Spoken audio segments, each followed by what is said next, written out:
ठाकरे सेनेच्या 6 खासदारांनी शिंदे सेनेत प्रवेश घेतल्यामुळे त्या अनुषंगाने उद्धव बाळासाहेब ठाकरे यांनी विदर्भ दौरा सुरू केलेला आहे.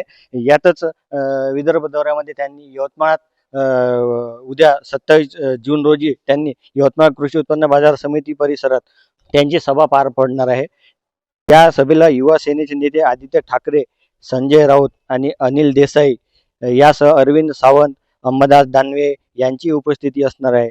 यवतमाळ वाशिम मतदारसंघाचे खासदार देशमुख यांनी शिंदे सेनेत प्रवेश केला आहे. याच अनुषंगाने ठाकरे सेनेचे पदाधिकारी, कार्यकर्ते यांच्याशी संवाद साधण्यासाठी उद्धव ठाकरे यवतमाळ दौऱ्यावर राहणार आहे. यवतमाळ येथे सभा पार पडल्यानंतर वाशिम, हिंगोली इथेही उद्धव बाळासाहेब ठाकरे यांचा दौरा असणार आहे. दरम्यान या सभेत शिवसेना प्रमुख उद्धव बाळासाहेब ठाकरे काय संबोधित करणार यांच्याकडे मात्र सर्वांचे लक्ष लागलेले आहे.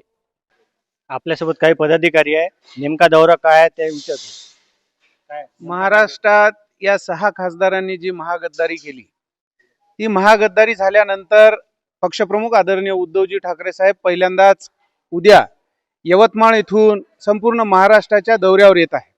उद्या सकाळी 10:30 वाजता ते इथं निष्ठावंत शिवसैनिक आणि मतदारांना संबोधित करणार आहेत आणि इथून पुढे ते वाशिमला जाणार आहे.